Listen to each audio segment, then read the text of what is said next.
Hello and welcome to Bright Eyes, Full Hearts Can't Lose, the encyclopedic, comprehensive podcast about the artistic output of Conor Oberst, the show where nothing gets crossed out, a show that is a sub-podcast of the last podcast and is an attempt to tip the scales to just having a lot more Conor Oberst Bright Eyes content on this feed. I am your host, Little. I'm your other host, Little. And we are here on Christmas Eve. We're not actually recording this on Christmas Eve, but you'll be hearing it starting on Christmas Eve, or more likely, you'll actually get around to listening to it on the 26th or 27th, to talk about a very special Conor Oberst release, which is the Bright Eyes Christmas album, originally released in 2002. So we've obviously talked about starting this Bright Eyes podcast for a while. Yes. And now we're finally doing it. Yes. And we're starting in kind of an unconventional place. We definitely are. I mean, I think we talked about where we should start, whether it should be the first real studio album, which is Fevers and Mirrors. I mean, or if we should start all the way at the beginning, which we decided we shouldn't do. But I think a Christmas album is a great place to start. Yeah, and there's precedent for this too, in terms of the first episode being a Christmas episode. The Simpsons, after all, their first episode was a Christmas episode, and much like The Simpsons, this podcast series is going to go on for an incredibly long time. Yeah, that's because true. There are so many. It's a Conor little Oberst albums. daunting to think about. What I'm just realizing right now that you're not wearing your headphones. Oh, that's true. How are you going to know if I'm screaming into the microphone? That's interesting. I'm just going visually. No, it's fine. I'm good. I'm good. So Yeah. so it's a little daunting. So we have let's go through the incarnations of Conor Oberst. Okay, sure. Okay, Primarily so Bright Eyes. Bright Eyes is the main vehicle. Morgan is literally wearing a Bright Eyes t-shirt right now. I wore it because I thought that it would be cute. Yeah. Yeah. Meanwhile, I'm wearing a t-shirt that has a skier on it and it says Happy Hour, and I bought it at like a Banana Republic outlet store for like $5. Yeah. That's I don't even that's like where skiing. you buy that shirt. Let's go through it. So Bright Eyes. Bright Eyes. The Desaparecidos. Desaparecidos. Conor Oberst solo. Mm-hmm. Conor Oberst and the Mystic Valley Band. Those are the big four. Those are the big four, and Monsters of Folk. Monsters of Folk. Is that it? I think it is. That's the thing. So you were saying before that it's daunting to contemplate. Mm-hmm. It's not just daunting. It's also hard to even, I forgot about the Christmas album. When I made a list of all the stuff that I thought we'd have to cover at some point, because there are a lot of full-length albums. There's also a lot of 5 or 6 track releases. Yes. And I'm not sure what we should do about that. Maybe we should just do shorter episodes to talk about those, or do 2 in one episode so that it accumulates to being one album worth of tracks. Yeah, we could try and do that. I mean, I just feel like you and I could probably do an hour on the Lua single. That's true. Yeah. We could. I could do 2 hours on Oh Holy Fools. Yeah. I could do 3 hours on One Jug of Wine, Two Vessels.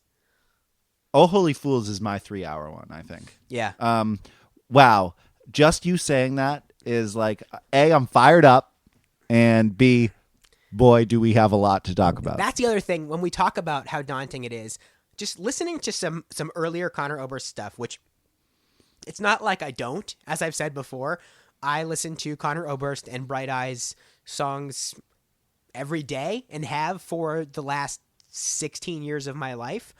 But when I really think about them in terms of how I would talk about them on the podcast, I realize how profoundly they have impacted my creative output, including this podcast. Yeah, for sure. It's the bedrock of how I understand almost all art. Yeah, something that we should bring up early in the first episode is that I think I can speak for you when I say, I know I can, when I say that there is no more important musician or band or whatever or than artist. Conor Oberst to our lives. Yeah. Conor Oberst was a I would say, big brother to us, more like father figure to us as far as what art could be and what music could be and how to like grow up. You know what I mean? Like I feel like I've grown up with Conor Oberst. Me too. I feel like he grew up alongside me, a little bit ahead of me.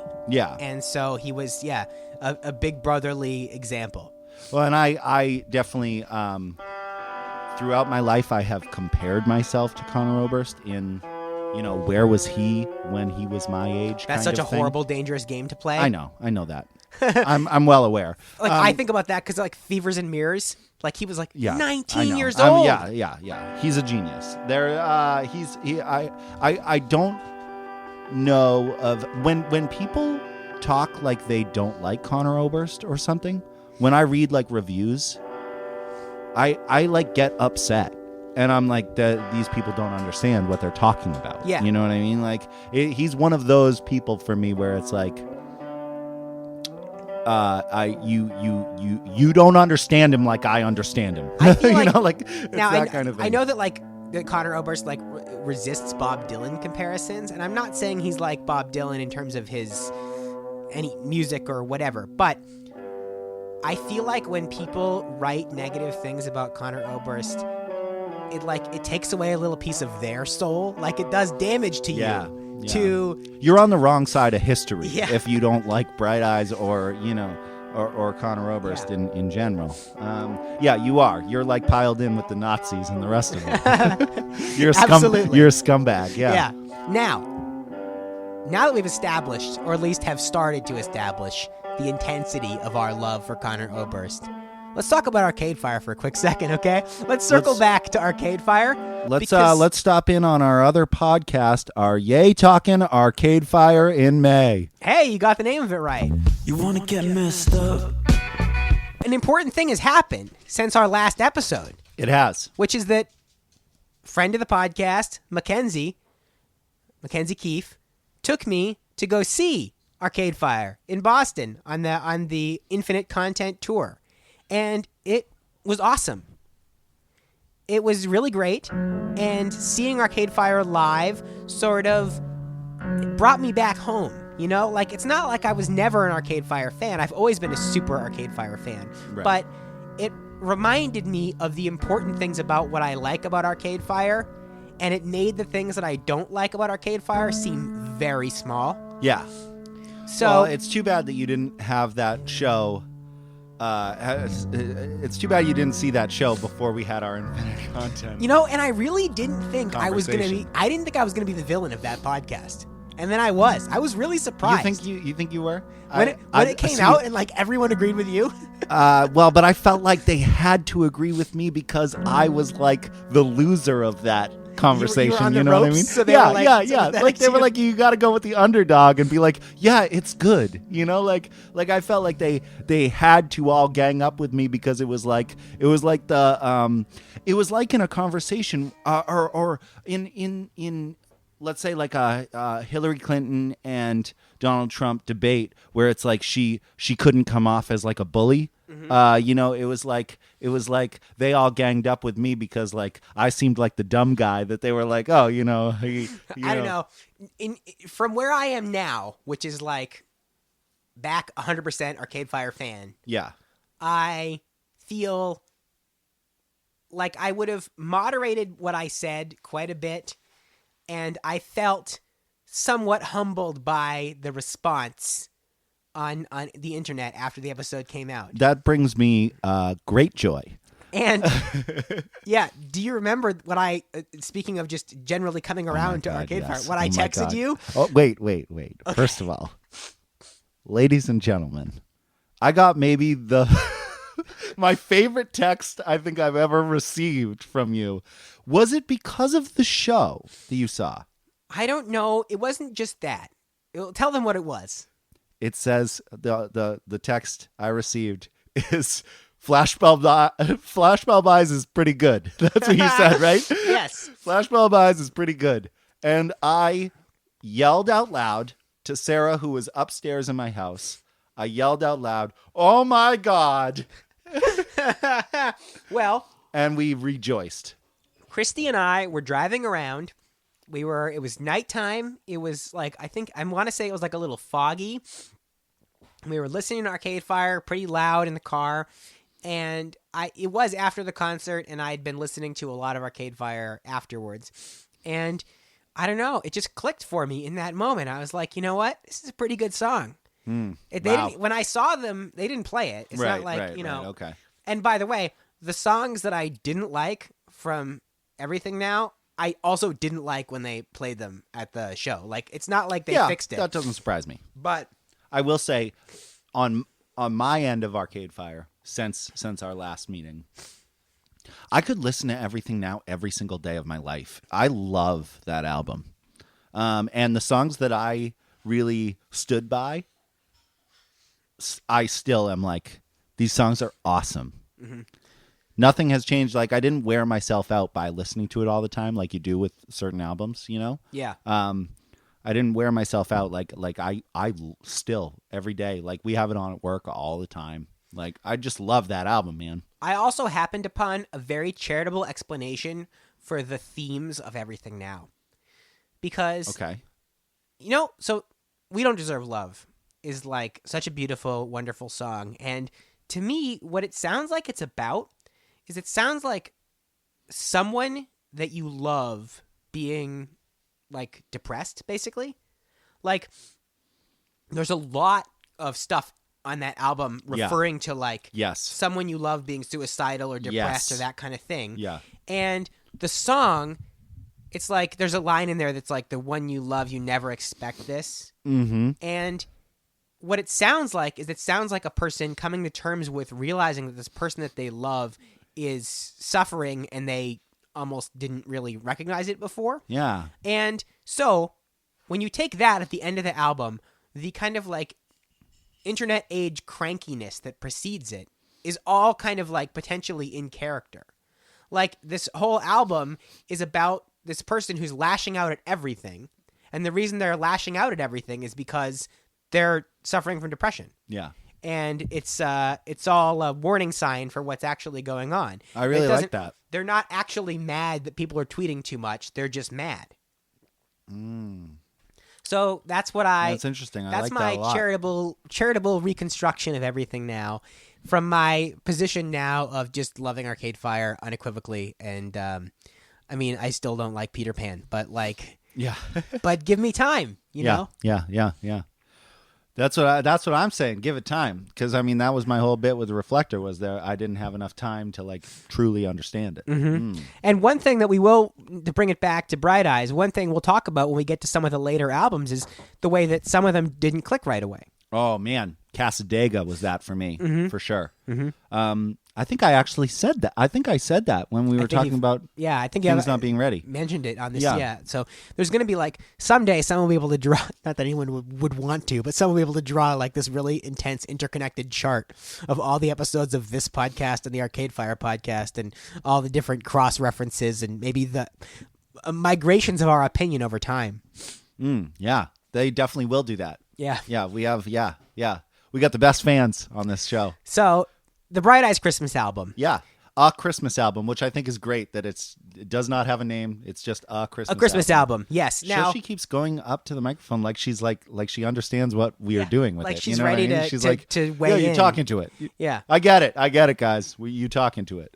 So I really like that it's called the Christmas album, because you expect him to be Bright Eyes through the whole thing, and sometimes he isn't. You know what I mean? It's a pretty straightforward set of Christmas songs. It is. Yeah. So straightforward that it even ends with just like this fairly corny old man reading Night Before Christmas. Who is it reading it? Do you know? Because I tried to look it up and I couldn't find it. I believe it is someone named Armand Costanzo, and I don't know who that is. You know, this is an important. We should maybe bounce into the cast of characters. Yes, absolutely. I wanted to play a little game with you for the cast of characters. Oh man, I don't think I'm going to do very well on it for this album, but okay. No, I just was wondering if you knew the bands associated primarily with the people that appear on this album. Oh man, give it to me. Okay, so the album was arranged by Conor Oberst and Maria Taylor. That's one thing we should specify about this album. It is technically a Bright Eyes release, but it is basically a collaboration between Conor Oberst and Maria Taylor, who may have been dating at the time. I'm not sure. But Maria Taylor is... I would guarantee it because they lasted for so long. Yeah. And also, this was like prime time Conor Oberst, Maria Taylor. 2002 was when this album first came out. Which, okay, same year as Lifted. Yes. And Read Music, Speak Spanish. That's true. We know that from this podcast. So Conor Oberst released 3 albums in 1 year. Yeah, he was on fire. 2 of which are undisputed, insane classics. And this one, which is a pretty good Christmas album. I think it's severely underrated. It's forgotten about, like you said. Mm-hmm. It's totally forgotten about all the time. It's literally my favorite Christmas album, but I don't have a second favorite. We're going to talk about Christmas albums later. Yeah, okay. Okay. But it's also worth it to say, if you guys want to go online and buy this album, I would assume that even though it came out over 10 years ago, all the proceeds go to the Nebraska AIDS Project. That's correct. Yeah, it was basically originally a fundraiser. Yeah, so I think that's super cool. Yeah, and it was literally only available online. When I got this album in 2003 or whatever, I ordered it from saddlecreek.com, which was the only way to get it for a very long time. Right.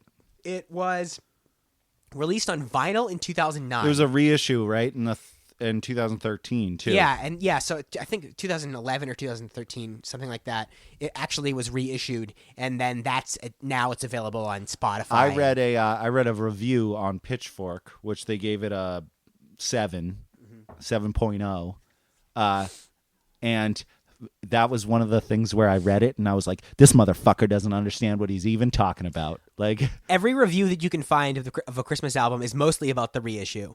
I found one review from when it originally came out. It was a brief little write-up in the New York Times. And I think the quote was, it said, "The saddest, sweetest holiday recording you'll hear all season." Okay, what is with people acting like this album's so depressing or something? It's not. It's not, but I think if you're not inoculated to Conor Oberst, it does sound depressing. So... It's Away in a Manger. The first track makes people be like, "Oh, what is this?" You know what I mean? And it's like, okay, well, if a lot of Christmas music is a little sad, I guess. Sort of. I mean, I guess it depends on how you play it, really. Yeah, but I don't know. So this is a little hard to explain to people who didn't go to our high school, but the high school where we went, every year around homecoming, each class decorates a hallway. Which sounds very stupid when you say it out loud. But there were 4 main hallways in our high school, and so each class decorated a hallway according to a theme. 1 year, my class's theme was A Nightmare Before Christmas. I remember that. It wasn't so much based on the movie, so much as it was just like variations on that theme. So it was like Scary, Sad Christmas, basically. I was playing the Bright Eyes Christmas album the whole time in the hallway and received so many complaints from people in my class and other people about how it was making them too sad and that I had to stop playing it. So I'm just saying the effect of this album making people sad for some reason does happen to some uninitiated folks. Bunch of basic bitches. Yeah, I agree. It doesn't make me sad. It makes me happy. I believe, was it the Pitchfork review that noted that the album does sound literally cold? Like there's almost like the sound of cold wind blowing through some of the songs. Yeah, I don't know, but that's a good thing to say. Yeah. No, and I think it's true, and that's cool. So, fun fact about Pitchfork ratings before we go too much further. When Fevers and Mirrors first came out, Pitchfork gave it like a 4.5, and then a couple years later, re-reviewed it and gave it a 9. Oh, that's interesting. Wow. Okay, so let's go to your game. Okay. So I'm going to give you the names of the musicians on the albums, and you got to say the band that they are most associated with, if you know. Okay. Okay?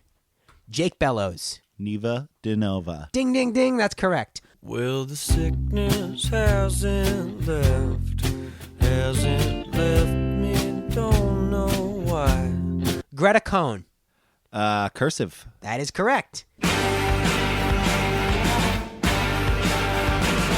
Now, the aforementioned Armand Costanzo, we don't know who that guy is, but we're pretty sure it's the old guy who reads the story at the end of the album. Yep. Denver Dally. Desiparasitos. Let's. Ding, ding, ding. By the way, can we go ahead and say Denver Dally is maybe the best name Such a cool name. of anyone? Denver Dally, yeah. So you're 3 for 3.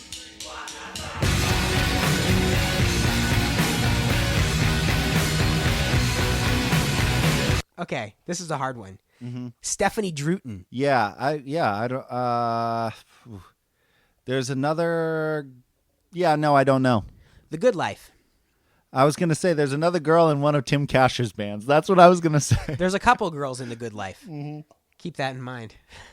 Oh, really? Arenda Fink. Azure. Yeah. Neely Jenkins. Is it the Good Life? No. No, I don't know. Another guess? Oh, Tilly in the Wall. Oh man, remember Tilly in the Wall? Yeah, man. Good band. Who knows? Yeah, I don't know. Jiha Lee. Nope, don't know. The Good Life. She's a flute player, so she is prominently featured on Fevers and Mirrors. Yeah. And she was an official member of The Good Life, left before Album of the Year, but she sings the other part in Inmates, the 9-minute Good Life song. Inmates, you guys. Inmates is one of my favorite songs of all time. I got my armor. Yeah, I've been through some battles before. And I met your old girlfriend. She said, baby, don't bother. One of the major about components Palma? of this podcast is we're going to talk about kind of the surrounding constellations of the Saddle Creek universe. That's not a great space metaphor. This is the early Bright Eyes cast. And by A the way, hallmark of the time was these kind of like music collectives in certain areas where everyone had their own bands, but everybody was in each other's bands. yes, yeah. So Conor Oberst, being kind of the breakout star of this area, wasn't necessarily playing on a lot of other people's albums, but everybody else was playing on his Yes. albums and their own. And there's this kind of interconnected universe of Saddle Creek Records, Omaha, Nebraska musicians. Yeah, Omaha, Nebraska, early 2000s. And I guess probably the closest thing to that is like, so I guess if people are totally unfamiliar, yeah, Conor Oberst is from Omaha, Nebraska. So is a bunch of other people who went on to be successful, varying levels of success in lots of different bands. There was just a disproportionate number of great musicians coming out of Saddle Creek Records and Omaha, Nebraska at the time. And since then, Saddle Creek Records has gone on to attract talent from, all over.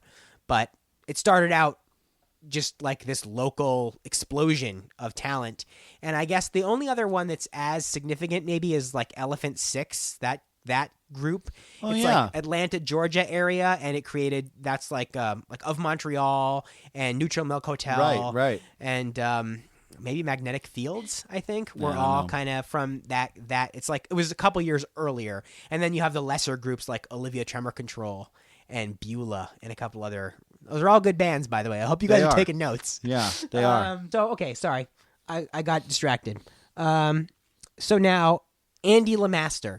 Yeah, I just know him as Bright Eyes producer. I can't remember the name of his band. Yeah, that's true. He's more famous as a producer. He works with REM. and a couple other Yeah. things. But now it's Overhead as Andy. That's LeMaster's what it band. was. Yes. I knew he was. I have him written down, and I knew he would come up on your quiz, and I was like, shit, I can't remember his. When you were balancing the leaves on a backyard tree, leaning over the railing you're standing on. Mike Mogus. Bright Eyes. Bright Eyes. And what's the dude? What's the other dude from Cursive? What's his name? Remember him? Yes. Shit. Ted. Ted. Something. Yeah. I forget. I was gonna say, wasn't Mike Mogus and him in a band? Early Maybe. on? I Mayday? don't remember. Maybe. I Yeah. don't know. Oh, Mayday is his band. Yeah. Ted, whatever, Kaczynski. We're gonna have to look up the other guy from Cursive. Ted Cursive. Ted Cursive. Yeah. So, yeah, Mike Mogus is the shit. Yeah. Mike Mogus and Nate Walcott are technically the other two members of Bright Eyes. Yes. So when we talk about Conor Oberst is a force unto himself, but has various bands and names. So when he performs with Bright Eyes, according to Conor Oberst, that is only when he's with Mike Mogis and Nate Walcott.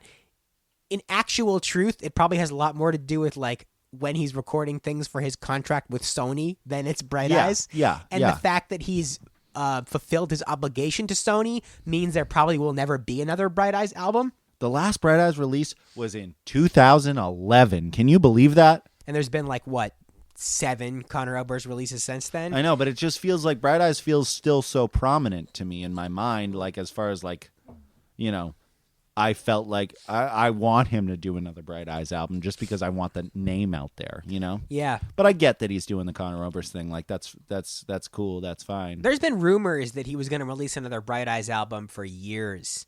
And I get the idea that people find that exciting, but I don't really substantially understand what the difference would be.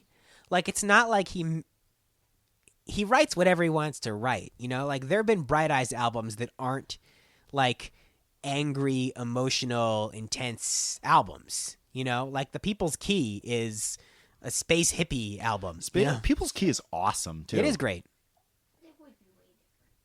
Christy says it would be way different. Why? I know that it would be different if he said, you know, a new album from Bright Eyes. Like, people would be really excited.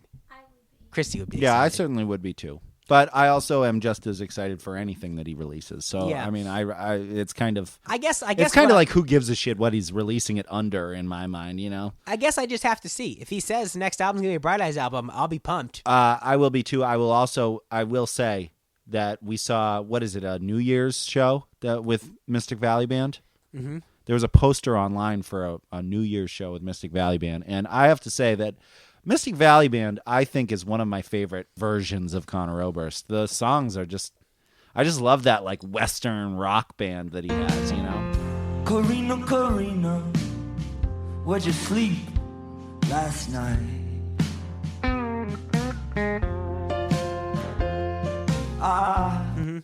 Yeah, I don't know. And, you know, the different stages of Conor Oberst are important because, like, look at the band that he has for a Christmas album. It's an awesome band. They sound awesome together, you know? Yeah.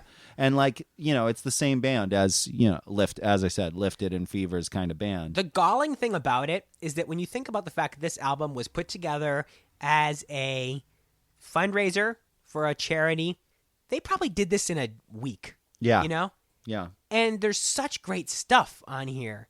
And there's such great style. Yeah, there are versions of songs on here that I'm like, that is the version of this song.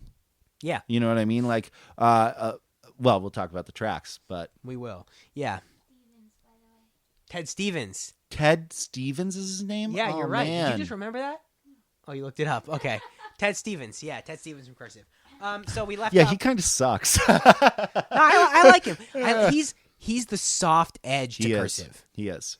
Which, well, actually, he's almost like he's the... Oh, I love him in Cursive. I just don't really like his He's solo the voice of moderation in Cursive because Tim Kasher is both the anger and the softness. Tim Kasher, I feel like does not get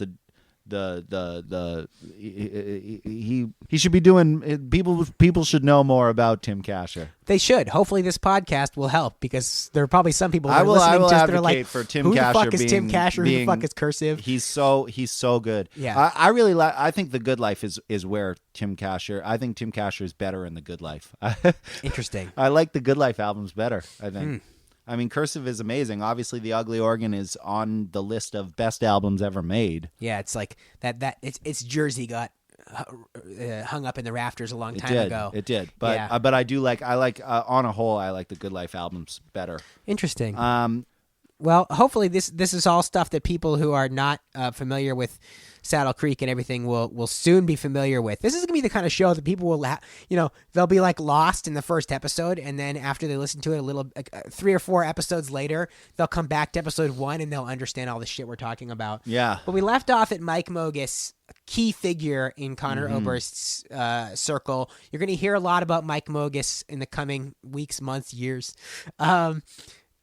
Mike Mogis and Nate Walcott also, interestingly for folks out there, have a kind of lucrative side gig as composers for movies. Most notably, The Fault in Our Stars.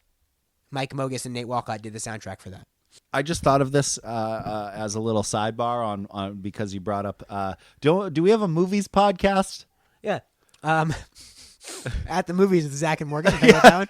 At the movies.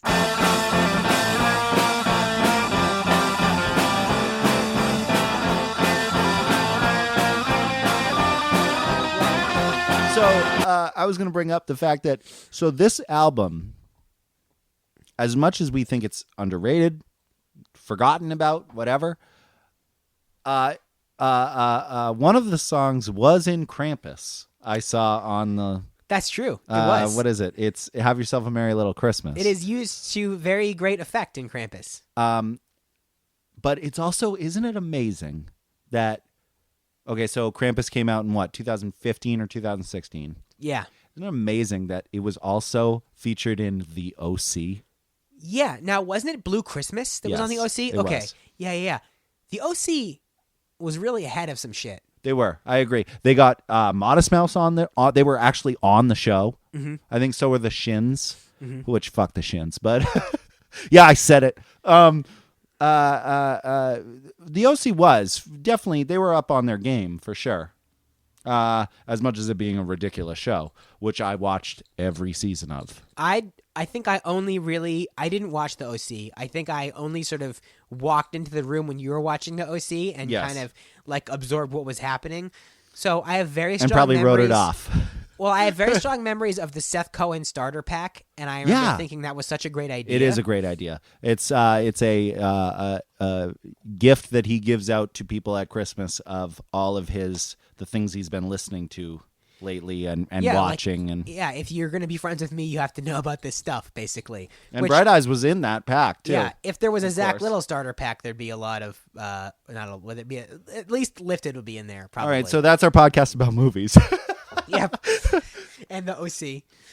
Okay, so we were still kind of going through the cast of this album. Matt Oberst. Oh, shit. Get up. Dun, dun, dun, dun, dun. Yeah. Sick and sore. Yes, You've had a person from this band on your podcast. What is it called? I don't remember. Sorry about Dresden. Yeah. Get up, sick and sore. You're not sure what day it is, just where you are. Sorry about Dresden. Is Matt Oberst dead? Yes, Matt Oberst is dead. Oh, geez. R.I.P. Matt Oberst. Yeah. Yes. We'll get into that when we talk about Salutations. Oof. Yeah, because that's heavy. It hangs It's very gonna be a heavy. It's gonna be a heavy episode. It hangs very heavily over Salutations, which is an otherwise very upbeat album. But anyway. Steven Peterson. I don't expect you to know who this guy I don't is. know who it is. He was an early member of Cursive who left Cursive in like 1998 and then went to law school, which I learned by Googling him. And I was like, that's kind of a thing I would be bummed if it was like, hey, he was an early member of Cursive who left in 1998 and went to law school. End of story. You're like, can I get my Wikipedia page filled in a little more? Like, I went on to have a family and a fulfilling life. After Steven Peterson, Blake Sennett. Yeah, Blake Sennett of Rilo Kiley. I am having a Rilo Kiley renaissance right now. Oh, are you? Yeah, I'm listening to so much Rilo Kiley, and I'm like, they're one of the best bands that I've listened to in my life. I love their music. Our generation's Fleetwood Mac. Yeah.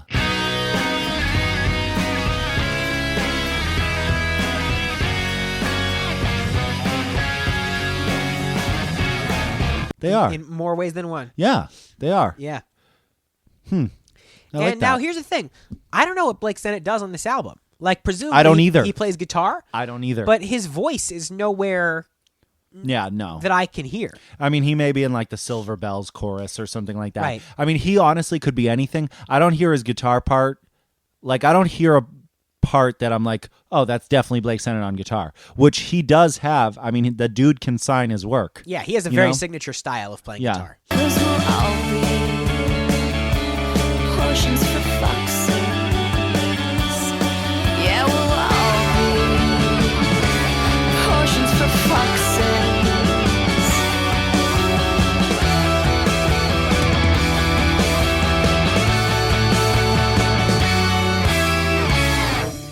The last two people who are credited on this album are Macy Taylor, who I believe is a relative of Maria Taylor. Okay, yep. If you look her up online, you see her listed as a musician for Maria Taylor and the Mystic Valley Band. Huh, that's interesting. Yeah, and then lastly, Nick White, who is another member of Tilly and the Wall. Oh, okay. Yeah. So, Well, I did not do well. I don't know. As The thing is, predicted. you got the first couple people.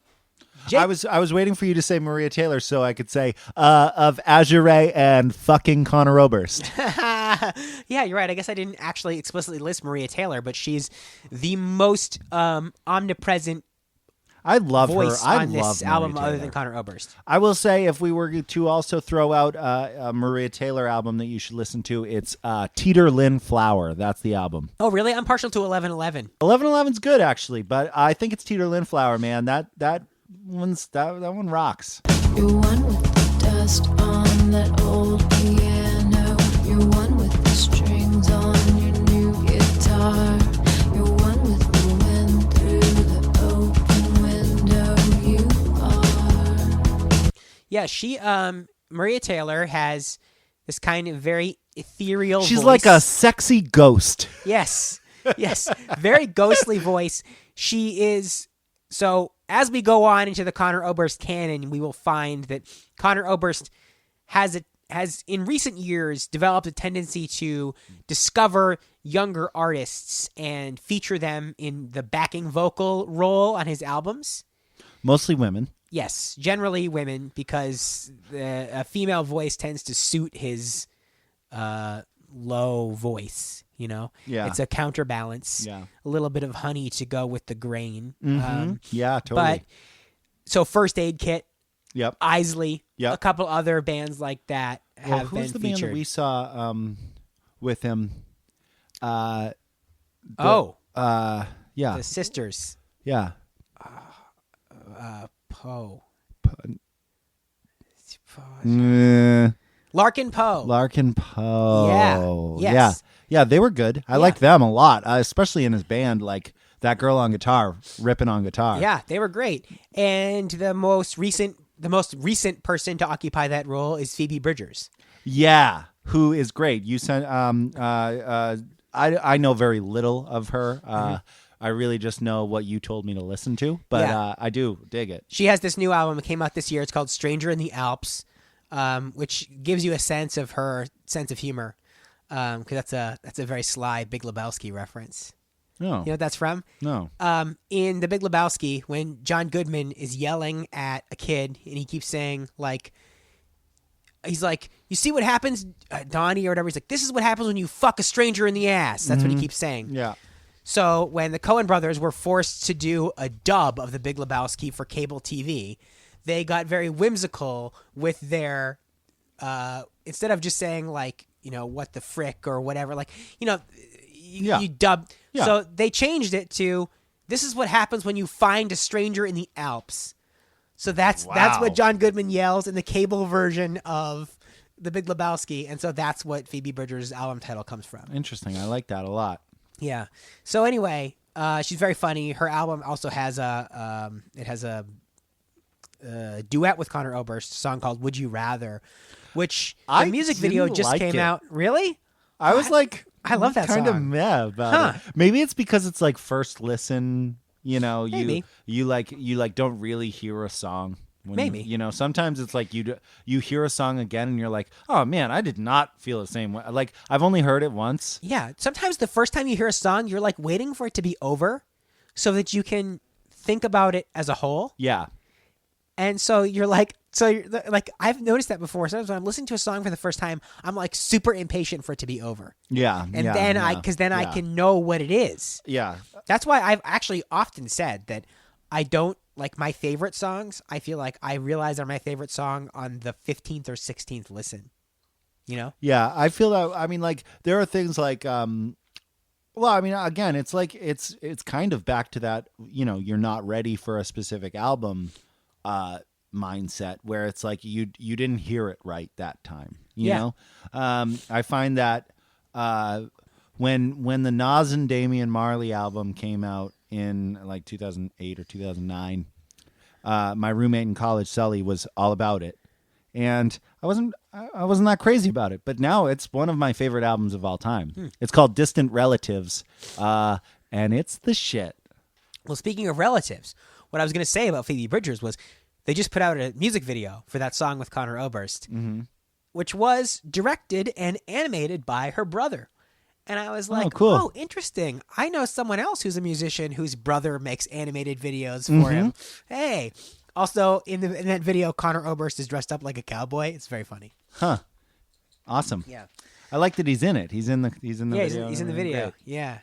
So, Christmas album. Yeah. A Christmas album. I'm sorry. Christmas album. I'm dropping the article like some, like this is an issue a lot of the time with music. Well, and we've talked The about it Arcade multiple Fire. times. The Arcade Yeah. Fire.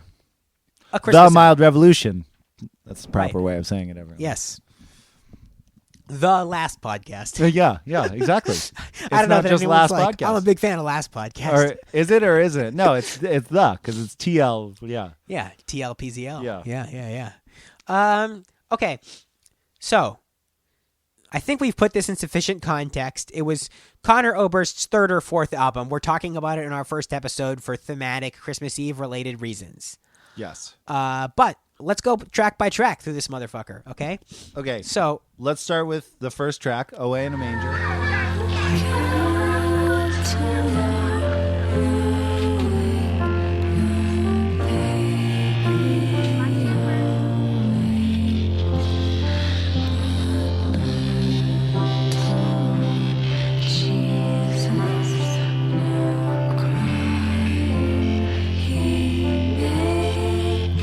A lot more listenable than most Conor Oberst first tracks. that's right? true. Like, Yes. Conor Oberst has this thing for people who don't know his music yet. Yep. I'm going to say yet because you guys are all going to You're- go out. You're coming on this journey You're with going us. to go on iTunes and buy up all the albums. Yeah. So he has this thing where he loves the intro track, which I do too. I love the way that he opens albums. But sometimes it's fucking noise for minutes. Yes. So There's like, I forget what the longest one is. Maybe it's on Casadega. It's like 2 full minutes before the song actually starts. of nonsense. And it's nonsense a lot of the time. That one's like a voicemail from like a psychic. I feel like the People's Key has a long intro too, doesn't it? It does. But it makes up for it because it's Firewall. Firewall. Oh, that's a And great song. Yeah, and it's fucking amazing. I Yeah. know. Yeah, it's definitely tricky. Yeah. What? Do you sometimes find that you have affection for those tracks, though? Because I feel like I do. The question off mic out of Christy is do you find that you have affection for those tracks? I definitely do. Yeah, I do The too. one that, and we'll talk about this more with Lifted. I think It's Lifted is Lifted, the yeah. one I have the most Yeah. affection for, and we'll talk about. I could literally talk for an hour about just the opening of Lifted and the specifics of what happens and how it seems to be recorded. And I also feel like the Lifted album. I feel like our Lifted episode is going to be a 2-parter. Maybe it is. I think we can probably say right now Yeah, that Lifted if tracks there's going to 1 be a through 6. 2-parter, it's going to be Lifted. Well, and it would be appropriate because Lifted is a very maximalist album. I also have a 180 gram vinyl of Conor of Lifted that is 2 discs, so we could go disc on the vinyl. Disc 1 and disc Yeah, 2. Yeah, That's a good idea. Yeah. Yeah. So yeah, but you're right. Conor Oberst's tradition is having a first track that is somewhat distancing. Yes. It's a little bit like a test. Yes. And that is not true on this album because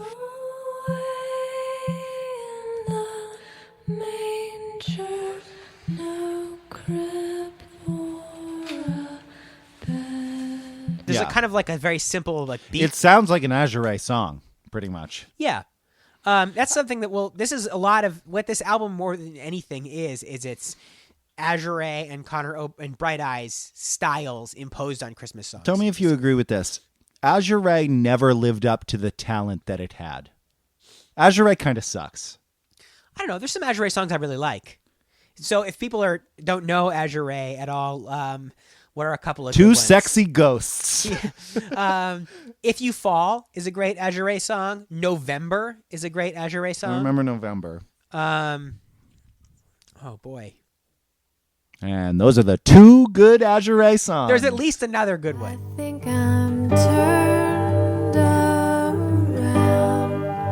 I'm looking up, not looking down. I think Maria Taylor on her own came into fruition. You know, she like her talent shines on 1111 and Teeter Lindflower especially.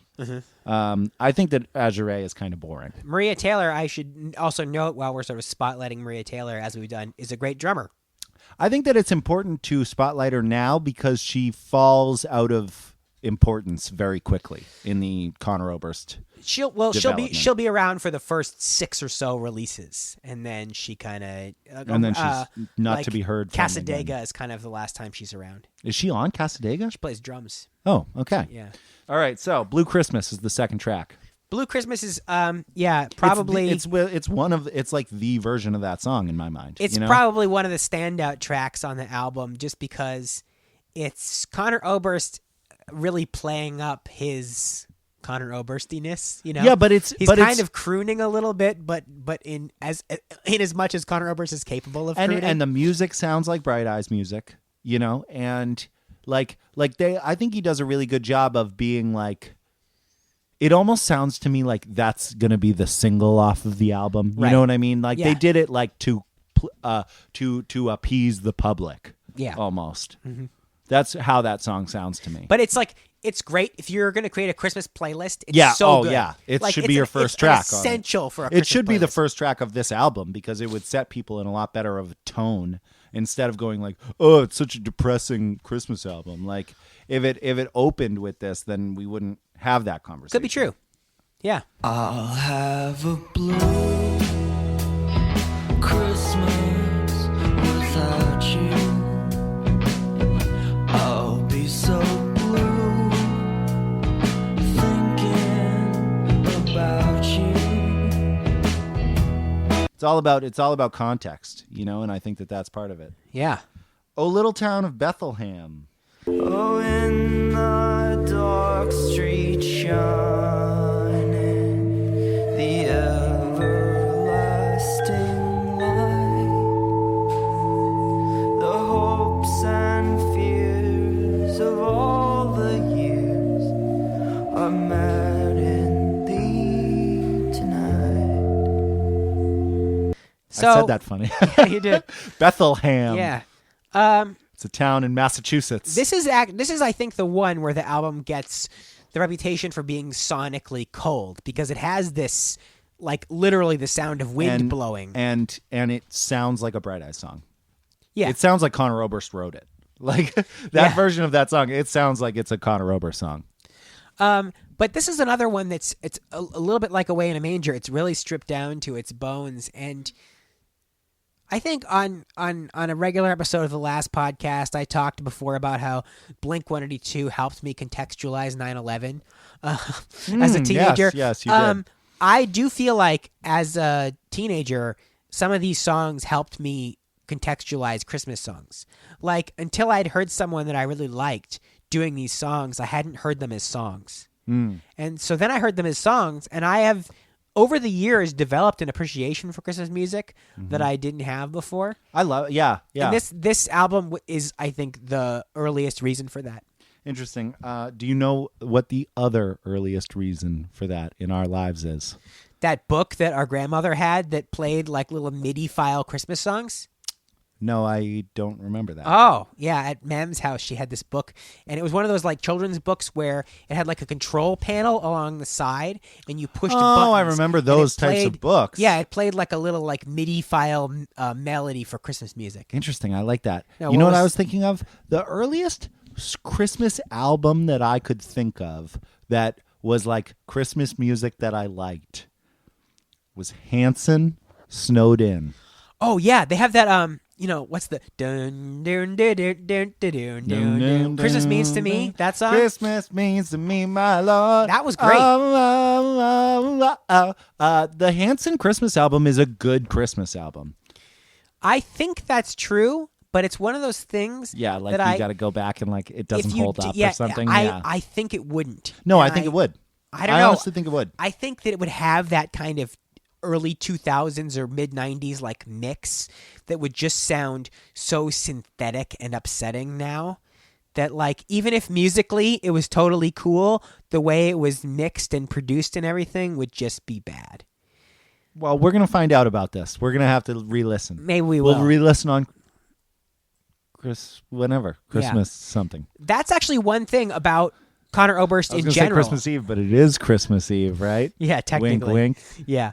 That's one thing about Conor Oberst that is pretty cool is that I think he's always had he's had unique recording styles, Yes, absolutely. which you wouldn't think, but like recording music in an unconventional way allows you to not sound dated. Mm-hmm. So there's basically no Conor Oberst music that sounds old or new. Yeah, I agree. So it puts you in a category with people like, I mean, I was going to say Tom Waits, but even there's some Tom Waits songs that sound 80s-ish. So maybe in 30 years, some of these Conor Oberst songs will sound dated, but so far they don't. No, I would say that it's just recording quality that I think you can, even though he's doing all of these tricks and everything like that. Well, that's how I think he can- circumvented it, because sometimes he just seems to put a microphone in a room and stand across the room and play yeah, a song. Yeah. So that sort of gets you out of the overall feeling of like this sounds like something that was recorded in 1999. Track 4, God Rest Ye Merry Gentlemen, is an awesome version of that song. God rest ye merry gentlemen, let nothing you dismay.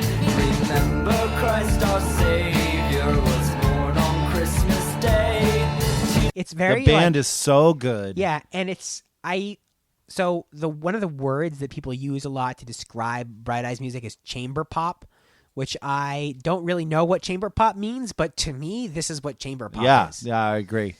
I wouldn't necessarily call him chamber pop. You know what I would consider chamber pop?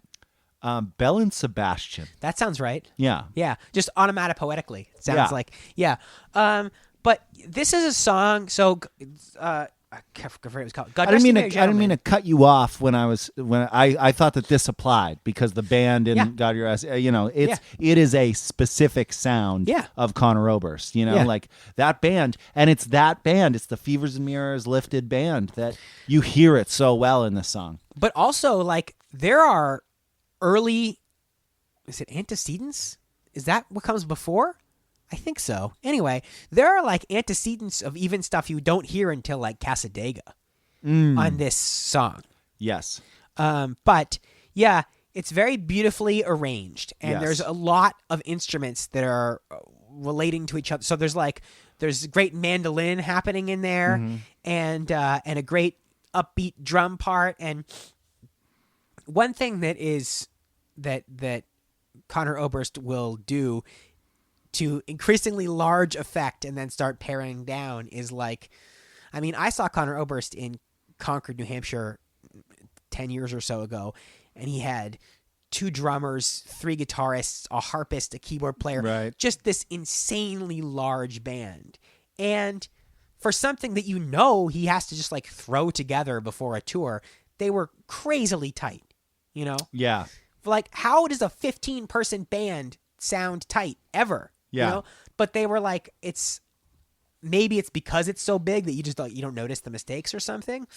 But Well, I think it's important that he pairs them well.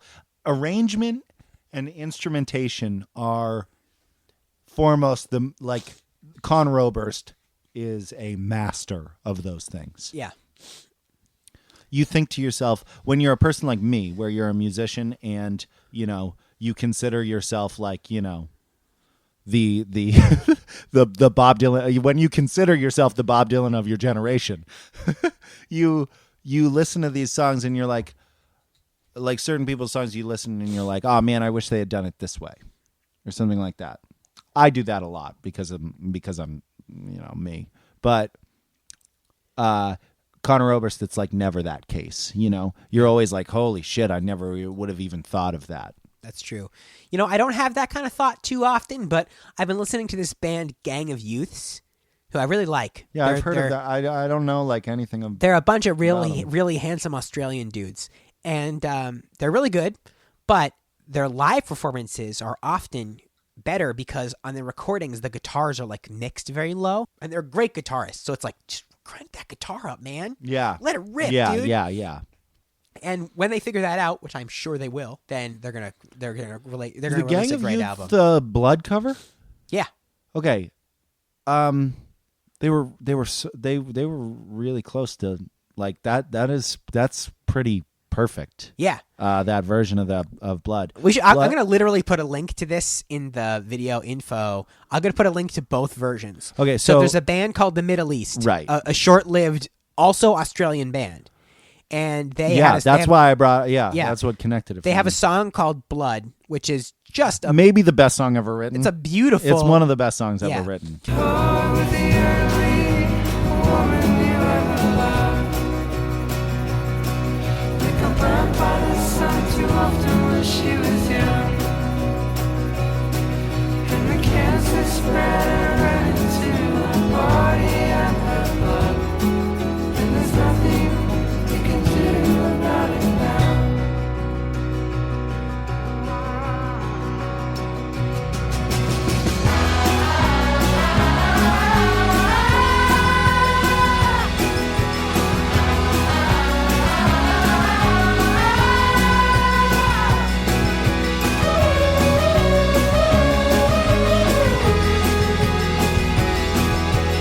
And so when I saw this video of Gang of Youths covering that song, I thought, that's crazy. Yeah. Like, you're signing up to cover the Bible? Like, come on, dude. Yeah. So, yeah. But then I watched it, and I was like, holy shit, they did it. Yeah, they do.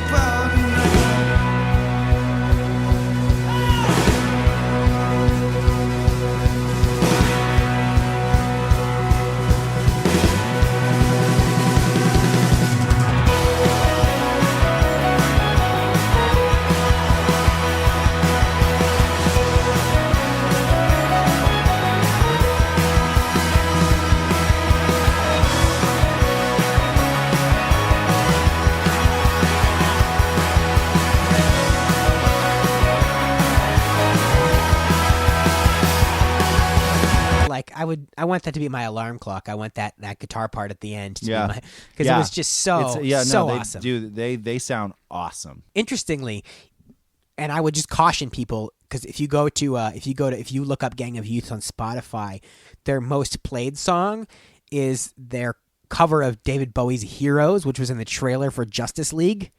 It's not good. No? I really love that song. The David Bowie song. Yeah. Oh yeah, it's great. The song is great. Yeah. The cover is like it was specifically made for a DC movie trailer. You have not seen Justice League, have you? I did see Justice League. You did? Yes. Oh, that's bad. right. That's right. Yeah. Yes, you told me that you didn't like it. I still have not seen it because I can't get anyone to go with me. Would you go again? For me to see it? Maybe. For as a charity to. Yeah, I would go again. All right, cool. Sure, I would go again because maybe we can do that. Sort of like seeing the whole thing with the song. Like if I were to see it again, I could probably find the good in it now that I know what it's going to do to me. Boy, but that has not been the case for most DC movies for me. I've seen like I watched Suicide Squad in the theater and I was like, it was pretty good. And I watched it again and I was like, oh my god, it was a train wreck. And like the kind of the same thing happened with Batman versus Superman. That's for me. the only one I've seen more than once is Batman versus Superman, and it was. I liked it less the second. Yeah, time. Somehow worse. Yeah. Somehow more incoherent, despite the fact that by watching it the second time, you'd think you'd be able to put together more of the story. Here's the issue with Batman versus Superman. That their Batman versus Superman fight wasn't the first 30 minutes of that movie. That's the problem.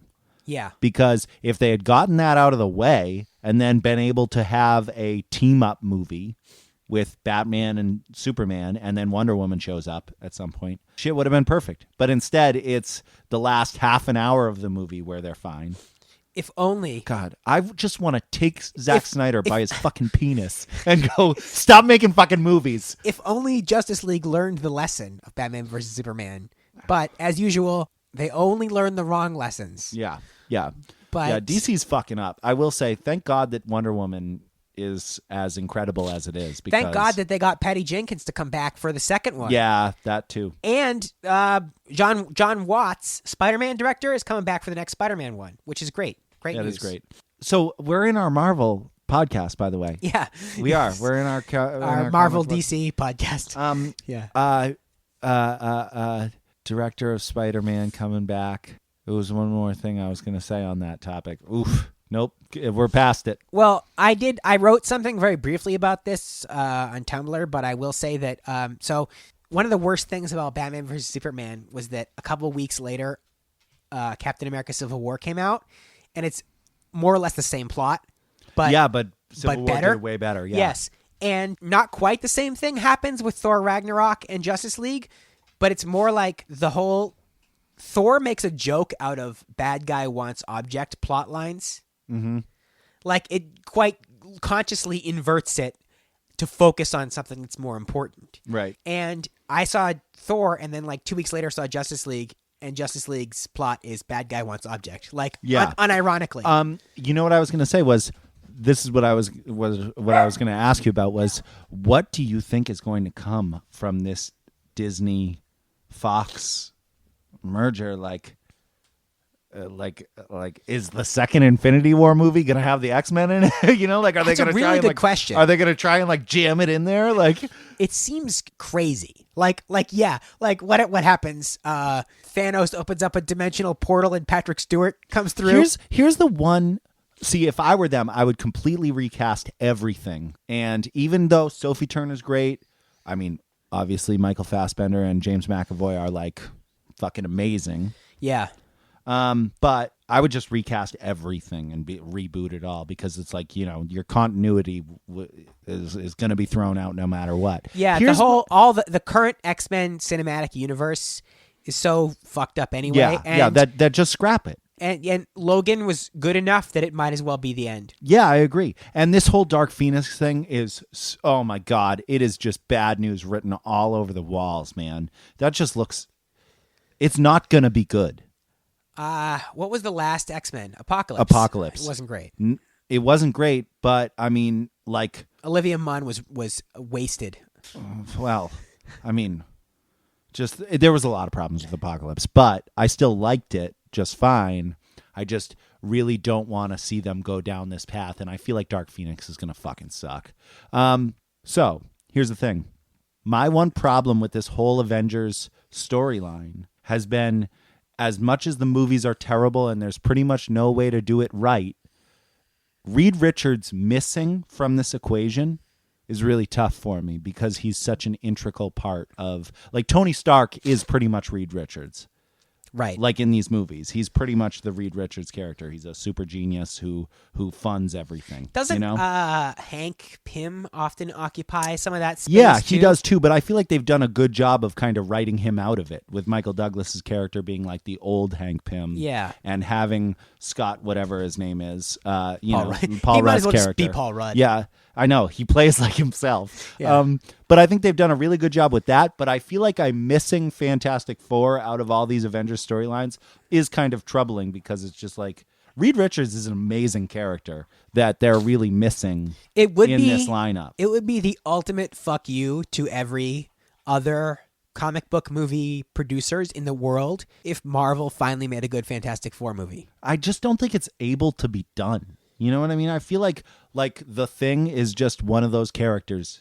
Just can't You can't do it. do it. Yeah. It's the third rail of Marvel comic movies. All right. Touch it, you die. So that's our Marvel podcast. What's our Marvel podcast called? I think it was just your Marvel check-in or something. Yeah, like I that, think we right? should call it the Infinity Gauntlet. Ooh, I like that. Yeah. So, all right, the first Noel. Yeah. Okay.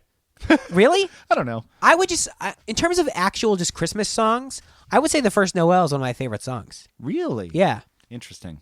I do not feel that way. Yeah. I don't know. I don't know why. But I it's kind of just feel like it's a little like I feel like he does a great job with it. I Yeah. feel like it's just kind of a boring song in general. yeah. I'm trying to even think of that recording right now that I'm kind of blanking on it, like how it even sounds. The first Noel, the angels did say, was to certain poor shepherds in fields as they lay. I like that he takes them straightforward at times. Yeah. You know, because you don't expect him to, as I said before. Like you kind of expect him to just be Bright Eyes the whole time, you know. I mean, he still definitely is because all these songs, Mm-hmm. it's like what you get is acoustic guitar, maybe some strings, then like a voicemail, and Yeah. just like the sound of like a windy street and traffic and people talking or something, and like car horns honking and a dog barking, and then like a trumpet solo, and then at the end of the song. I think that this is actually a good point to be talking about this because the next song is Little Drummer Boy.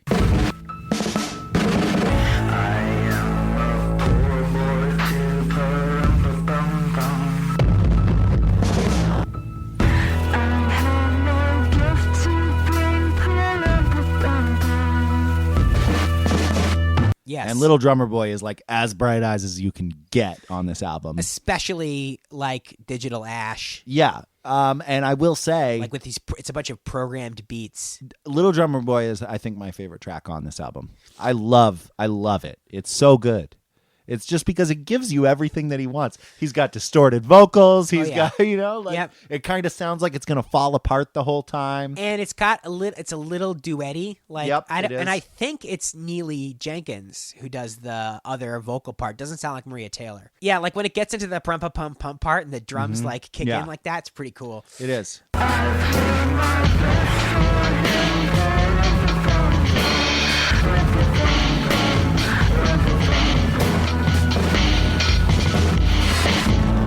Later, a long time ago, Jory and I did a little comedy bit thing where we did Little Dubstep Boy, and I don't remember that. it was mostly successful just because Jory is very good at with his mouth impersonating dubstep sounds. But I'm pretty sure that the where I came up with Little Dubstep Boy was thinking about this song because it's like Little Drummer Boy with a bunch of break beats. They told me, pa-rum-pa-pum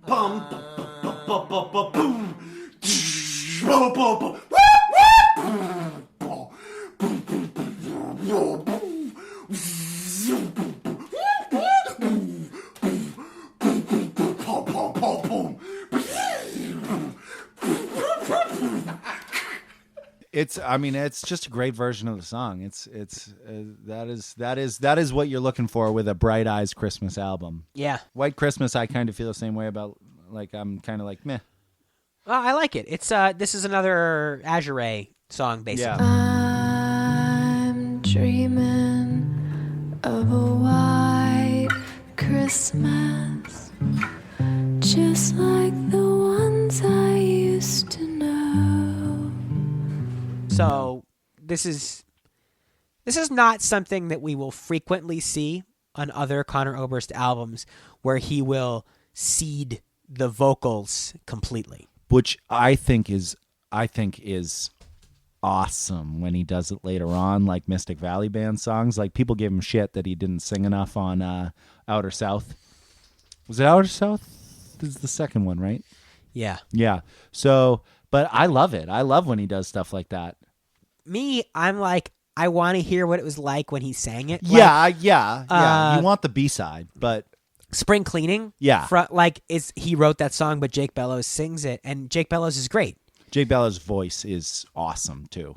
But I've also seen videos and stuff of Conor Oberst him playing it. Spring Cleaning himself, and I just think like, wow. Yeah. I wish I had a recording of that somewhere. And I think that there's an important aspect of people singing their songs. You know what I mean? Like where when people talk about like, oh, I like this version of a Bob Dylan song better, I'm like, you're fucking insane. Oh, always. It's Bob Dylan. There's know? literally no correct answer to that. Even All Along the Watchtower, not true. By the way, can I go out on a little bender here and say, fuck Jimi Hendrix? This is not a position I was expecting to come I up during a Bright Eyes podcast. I understand that, being the first guitar, like God, is important. I like Jimi Hendrix just fine. But like, does he have to be number one on every, does the person who invented it have to be the guy that is listed number one on every list? Just because you invented it doesn't mean that you're the fucking best at it. Annie Clark could fucking run circles around Jimi Hendrix on the guitar. I'm not, now granted, he wrote it, he created it, you know what I mean? But let's not say that he's the best guitar player of all time because he invented it. Don't you Annie think Clark a lot could of that, fucking destroy him in a, you know what I mean? That's what I feel like. Don't you think a lot of that is because so much of music list culture is driven by Rolling Stone, and Rolling Stone has been around for 50 years and is basically just continuing to articulate the same opinions forever. It's like U2 was on their top albums of the year list. I'm sure The Edge year. is on their best guitar list, Yeah. And it's like, guess what? Their music fucking sucks. It doesn't matter that he's fucking good at playing the guitar, Yeah. or playing pedals on his fucking guitar. So the reason, so Jimi Hendrix was on the top of some Rolling Stone list for guitarists. So he's on every so top if guitar Rolling list. Stone publishes another list of best guitarists in 10 years, because what else are they fucking gonna do? Yeah. Then he still has to be on that list. Yeah. They basically have to continue to say the same things until Jan Wenner's son runs the business into the ground in 10 years after Jan Wenner dies. I looked at this list. Robbie Robertson shared it on Twitter. That's a very funny sentence. Also, first of all, Robbie Robertson is really funny on Twitter because he's old man on Twitter. Yeah. I I didn't even know he was still alive. What? Levon Helm died, I guess. That's Yes, he did. R.I.P., bro. I love Levon Helm. Robbie Robertson kind of seems like a dick. Yeah. And the reason that all right, I'm not gonna go down the band rabbit hole. We'll talk about the band when we get to later Conor Oberst recordings featuring the Felice brothers, who are sort of Conor Oberst's the band. We're gonna get to the band when we do the band podcast. Podcast from Big Pink. So here's the thing. First of all, isn't it kind of funny of a person sharing a greatest guitarist list of all time when you're on that list? Isn't that kind of fucking lame? It's kind of like when famous people say you don't want to be famous, like we talked about with the it's like don't share that list. You're on the list. I feel like though, if 4 of your best friends were on that list, then it's cool. Okay, so I wanted to say this whole list is filled with people like Jimi Hendrix, Greg Allman, and it's guess what? Fuck the Allman Brothers. The Allman Brothers suck. Okay. Was this a Rolling Stone list or a different list? It's hard to say because I remember there being a Rolling Stone list of the greatest guitarists, and I think of 50 they had 2 women. Yeah, and it's and one of them women was probably fucking Sheryl Crow. It's they don't. Your greatest guitar list, you want to appease the masses. You want to have a list that they know every single guitarist on it. Annie Clark should be number 2 on any greatest guitarist list of all time. Number 1 is me. No. You know who I think also should go on there, who probably never is Rivers Cuomo. Yeah, fuck that guy, but also he's an amazing guitarist. Yeah. What is the name of... Did Josh ever show you the video of the Weezer guitar solo? No, is it the same? Why, it's a same thing? It's the funniest thing in the world. It's, for some reason, Weezer is playing a show, and they did Island in the Sun, and for some reason, the other guitarist went and played the solo. I don't know, Rivers was you do the solo. And he crashes and burns so spectacularly. Like, when he was describing to me, I thought, oh, it can't be that bad. It can't be that bad of a guitar solo fuck up. Like, it's worse than I would have done. Really? Like, it's so bad. It's very funny.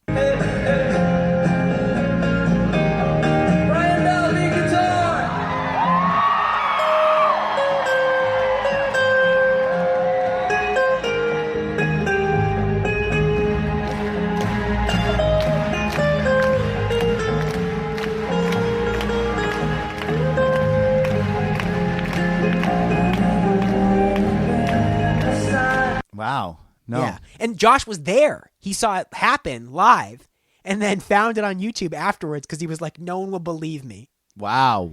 Yes. Well, but I mean, when your guitar player is Rivers Cuomo, you don't worry about the other guy playing guitar that often, and he's like, "Yo, you do it, bro." Yeah. And it's, Why is the other guy's wow. guitar even plugged in? Yeah. Wow. Silent Night. Yeah. I don't like this version of Silent Night.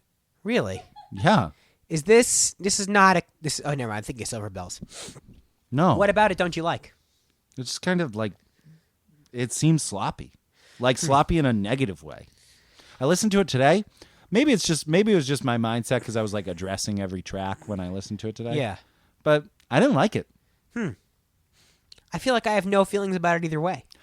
Well, sure. That's probably it. Yeah. It's probably that I don't have any opinion either way. But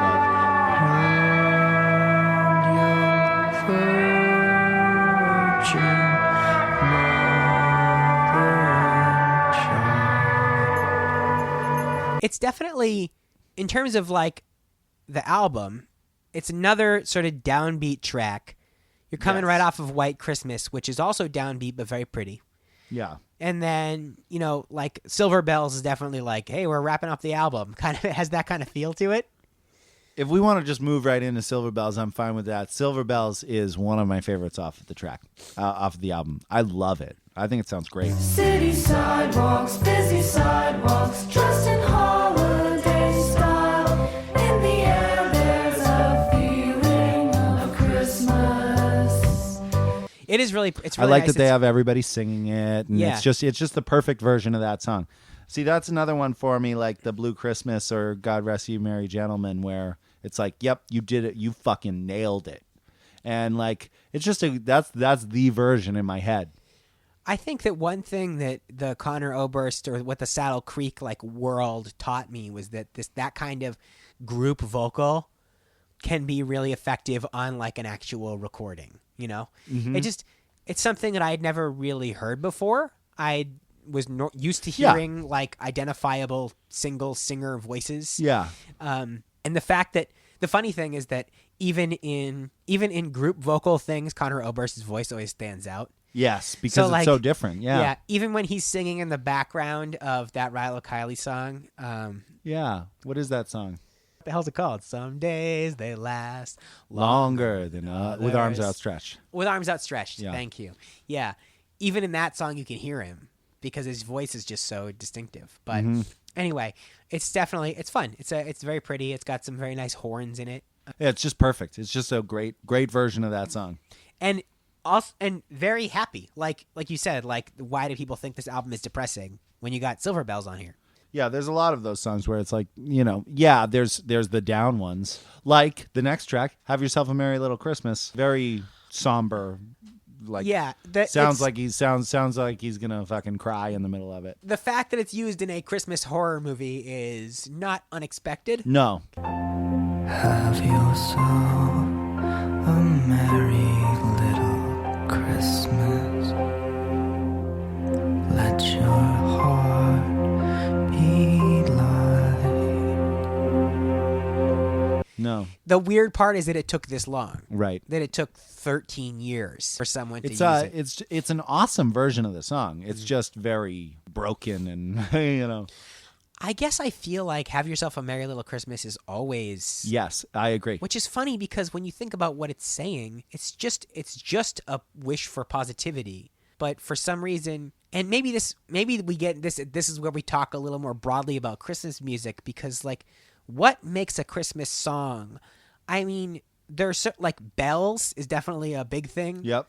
And not just like sleigh bells, like ch-ch-ch, Yep. but also like dong dong dong Yep, dong yep, ding dong. totally. That kind of thing makes for Christmas songs. But I also just feel like there's maybe some musical register that all Christmas music occupies, or that most of it does. Mm-hmm. And there's definitely ones that don't fit into it that sound like Carol the Bells.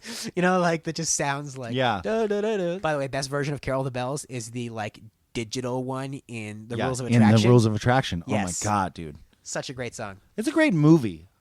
It is a good movie, and it's a movie that has the audacity to cut out mid-sentence at the end, Yeah. which is like has questionable artistic purpose, like within that movie.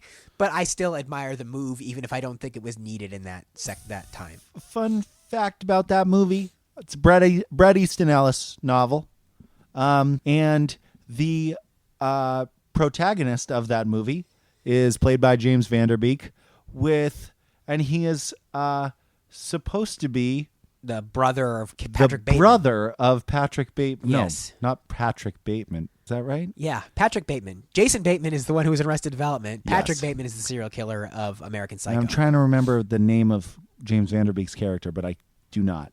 It's so like Christian Bateman or something. Yeah. So it's supposed to be. So he's supposed to be the brother of the character from American Psycho, but So it's it's like- never Yeah, referenced at all. It's just a mildly connected literary universe. Yes. I don't know why I felt the need to bring that up, but the more you know. So. Yeah. So the last track is what we've already talked about, the Nightmare the Nightmare Before Nightmare Christmas. Before Christmas. The Night Before Christmas. And Oh my God, hold on. I don't think I ever realized before I that didn't either. Nightmare Before I Christmas didn't was either. a play on the Night Before Christmas. I did not either. Never made that connection before. Yeah, and you know what? Have you, Christy? Did you get that? You knew that? You understood that? No, I did not. And you know what? All right. At Mild Revolution on Twitter, at Zachary Little, right? It's Zachary Little. Yeah. Get at us about that. I bet you haven't noticed that either, I'm right? not- yeah. Like, let us know. Yeah. That was weird. That is weird. Felt And like it's weird that we also both didn't make the connection until you said it by Yeah. accident. by accident. Yeah, and then it was like, wait, that's what that is. I never connected that. So I feel like we have a obligation to talk about some broader holiday kind of topics. What's your favorite Christmas song in general? Do you have one? I like Carol All the Bells a lot. I feel like saying like one of my favorites is Fairy Tale of New York, the Pogues Oh my song. God. Yeah. That I've heard that song for the first time like last Christmas, and I was like, this song's incredible. It's such a great song. It is. Rostam? You talking about that? Rostam. I don't know, but really, I've never heard that. Rostam from Vampire Weekend did a cover of it. And also what was funny was they were like kind of giving him a hard time on whatever, like Stereo Gum or something when it came out, because the original song has a gay slur in the song. Yeah, but- and he keeps it in, Good. which is, but also like, I feel like I'm not trying to speak for the Stereo Gum writer, but also like Rostam is gay. So I feel like he's then, allowed yeah. to pick. He definitely is. Like, And also, I it felt kind like of a feel really like weird thing to criticize. I also somebody don't for. feel. What is the line itself? Do you know? You're something. You're a Yeah. See, that's my maggot, knowledge of it you're too. A It's cheap, lousy. you won't say it, huh? You know, won't commit to it. no, I won't. I don't think it's that big of a deal. And I will also say that in the article, I wasn't aware that word was even in the song. I was. But I know that. they said it I was. knew They that. said it was a hard F bomb, and I was like, wait, that's the harder F bomb. I guess it kind of is, It definitely is. but it was just surprising to hear it described that way. No, it definitely is a much harder F bomb than anything. But I don't. But that's not Okay, just so because maybe- okay, it's not so just maybe because it's- of the severity of using a gay slur, but it's also because the harshness of fuck has been so devalued in our culture. Oh yeah. Oh yeah. that it's like, so it's one thing. The severity of one has gone up while the severity of the other has gone down. I don't see that big of a deal in like the idea that if someone was going to cover it, you got to have the balls to do it. You know. Well, what I mean? here's the thing, because I feel like it's a morally speaking, it's a shifting target, and so the rules are going to change, and maybe in a couple years it will be seen as a controversial thing to have done, but it seemed wrong-headed for Stereogum to criticize Rostam for doing that to me. But that's what I'm saying. At the I'm same not time, arguing the but at the same time, but if that is what I'm saying. There's so many like white, mostly women, on the internet who like do like covers of like Drake songs and stuff. I mean, I'm sure there are dudes who do covers of Drake songs too, but they don't get the views. Like there's a subset of musicians who, and I think this is like a totally valid way to like get views. Basically, they have their own music. They're Maria Taylor type, like kind of like wispy, ghostly singer people. And they also do like wispy, ghostly Drake covers, you know? But if those girls sang the N-word, I was gonna say, yeah. That Now I'm kind of realizing my argument, because it's like, okay, so I would never expect anyone to say the N-word when covering a song. yeah. So that's what I'm maybe saying. I guess I'm wrong there. No, you're but- not wrong, because there's no particular rule. It's a case-by-case, Yeah, circumstance-by-circumstance that's true. basis. It is. I agree. It's a case-by-case kind of deal. That is to say, it's really weird that the old man who reads The Night Before Christmas keeps dropping the N-word the whole time. So inappropriate. Just to tie this all back. 'Twas the night before Christmas, when all through the house not a creature was stirring, not even a mouse. The stockings were hung by the chimney with care. So what is your favorite Christmas song? I don't know. Fairy Tale of New York is one. It's such a good song. As far as like classic Christmas songs, I said I really like The First Noel for some reason. You used to play The First Noel a lot. Am I remembering that Like wrong? I feel like I know the melody on like a piano a lot. I feel like isn't there like a Alkaline Trio cover of that song or something? I don't think along so. the way? I don't know. Yeah. I feel like The First Noel is a song that reminds me of you. You know, I really do like a couple of like pop punk Christmas songs. Blink-182 does their song "I Won't Be Home for Christmas." Mm-hmm. Yeah. That song has a really great guitar riff that's very Christmassy. You know what I really like for Christmas songs? I like the Bruce Springsteen "Santa Claus is Coming to Town." Yes. That's a great song. Correct me if I'm wrong, but you know the thing where it goes, you know, like there's kind of like a little hesitation. The do-do-do, Santa Claus. Bruce Springsteen invented that. Yeah, sort of, right? And there's so many covers of Santa Claus is Coming to Town now that do that, but it was like he did it first. Yeah. Before that, it was just Santa Claus is coming to town. There was no like do-do-do-do, Santa Claus is coming. You're right. Yeah, you are. And Bruce Springsteen, I mean, kills that song. There's no other version of that song. You know, it's like the Blue Christmas or whatever. You know, whatever song you want to pick from this album. You know, I really like the John Lennon. You know, so this is Christmas. War is over. Yeah. What is Shoshi doing right now? She's like rubbing her face on this blanket. Yeah. It's because she's trying to get this toy. I really like All I Want for Christmas Is You, the Mariah Carey song. Yeah, which, that's a you know, great song. Whenever I think about the fact that Conor Oberst was 19 when he recorded Fevers and Mirrors, I also like to think about the fact that Mariah Carey was 24 when she wrote All I Want for Christmas Is You. Yeah. And it's like, that's people don't even know that's a Mariah Carey song. It sounds like a Christmas song that's been around forever. Yeah. And it's like, to be able to write that kind of song, the kind of song that just seems like mythically always has existed kind of song, is crazy. Yeah, I agree. I'm looking for my Christmas music list. Oh, what about? I will say that I have discovered this year. I've always known it, but something that I've been really diving into this year is that I love A Story of a Christmas Carol so much, to the point of like, I will watch any version of that. Scrooged. I mean, Scrooged is obviously an amazing one. Scrooged with Bill Murray. I did just watch the Patrick Stewart 1999 Christmas Carol, which is great. The Muppet Christmas Carol is pretty good. That's what I was going to bring up. I have watched the Muppet Christmas Carol, I can't tell you how many times. I know a lot about it, and I also listen to that soundtrack all the time through Christmas, not like in July. That whole Michael Caine as Scrooge in my mind is Scrooge. Yeah.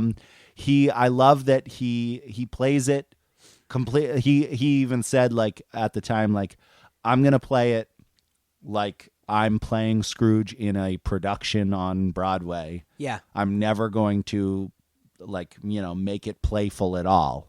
I'm going to play Scrooge. It's just going to so happen that I have a bunch of Muppets around me. And it's in my mind, the Muppets Christmas Carol is the Christmas Carol. The last time I watched it, I just forgot his name. Michael Caine? Yes. The last time I watched it last year, Michael Caine's performance in that movie made me cry. Yeah, he's amazing. At the end when he's all like, Yeah. everything makes me cry because I'm like, an emotional basket case. We were talking about that before we started recording because I just finished the 4th season of BoJack Horseman and that made me cry like every end of every season of BoJack Horseman has. It's I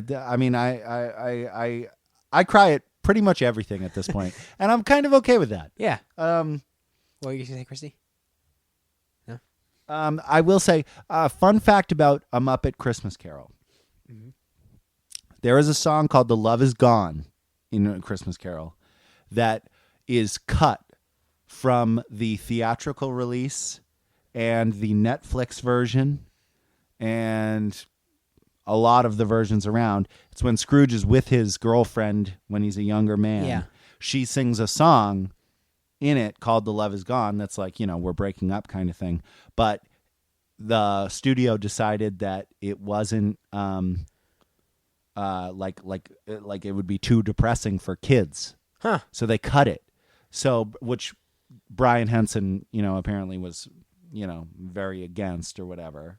Obviously, because it makes the like that scene just ends in the Netflix version of it. Yeah.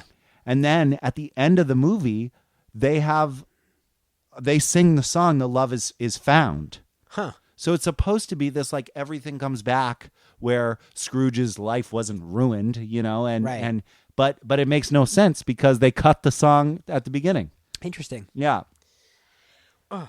Well, speaking of songs from musicals, does What's This count as a Christmas song? Oh my God. The Nightmare Before Christmas soundtrack is incredible. It is, but I feel like most of the songs aren't explicitly Christmassy, really. But What's No. This is like, What's This is a very Christmas song. it really gets me into the mode of appreciating Christmas and snow, which I need every year. I need to re-up my appreciation for snow every December. Yeah. Yeah, me too. I will say that, like, I feel like they did something to The Nightmare Before Christmas a couple years ago. Like, they digitally remastered it or something, I don't know. where the animation doesn't look as wonky as it used to, which is kind of a bummer. Yes and no. I mean, I think it's like you got to there is some mindset of like you have to update it for it to stay relevant almost. Sure. Which I guess is probably not true. Well, you know what I was going to say was the Grinch is like, the old cartoon version of the Grinch.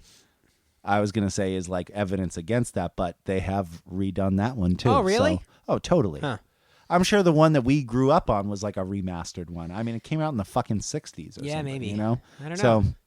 I feel like they weren't really in the business of remastering things in the 90s, Like, it didn't really occur to them until, I don't know, something changed technologically. do you have some Christmas music in front of you of Well, what's funny is when I look at my Christmas playlist, it's half Christmas songs that are actually Christmas songs and half that just make me think of Christmas. Like, the Joel Alme song, No Class, is a Christmas song to me because it's the opening song of the movie Happy Christmas. It's not a Christmas song, but it just sounds Christmassy.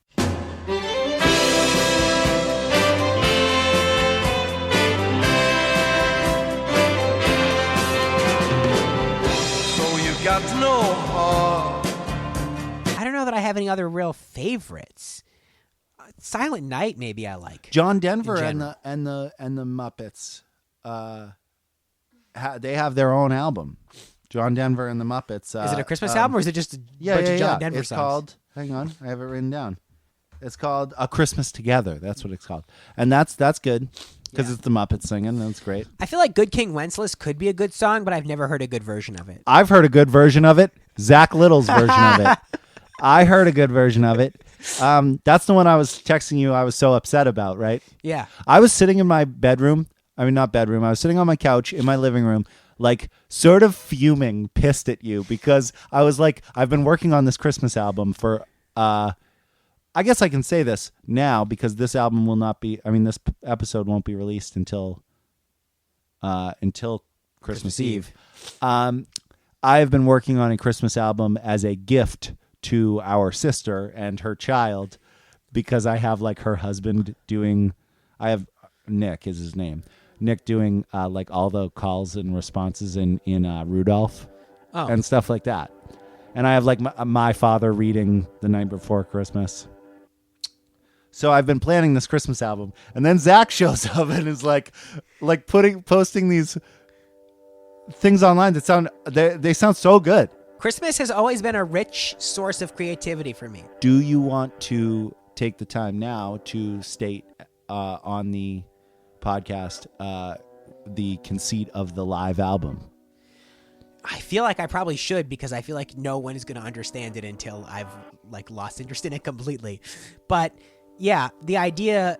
This is an ongoing project that I've started on Bandcamp. It's an album that the content of the album changes all the time. The price changes all the time. Everything about the album changes all the time.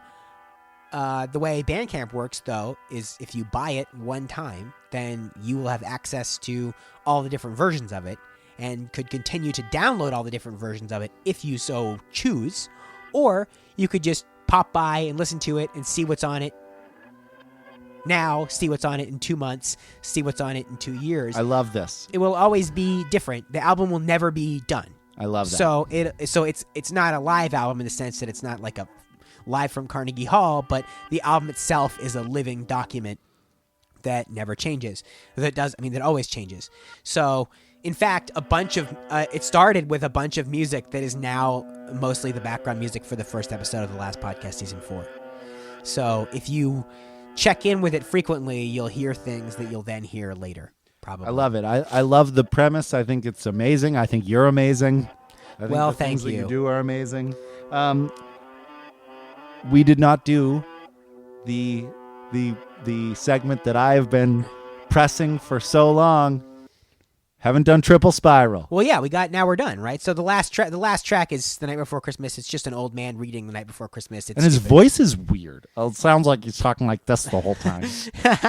Yeah, it's not. Heard you make that voice. Yeah, I that's do a new one. By the way, I do 2 voices, okay? I Yeah. do 2 voices, okay? It's Randy Newman and Kermit the Frog, okay?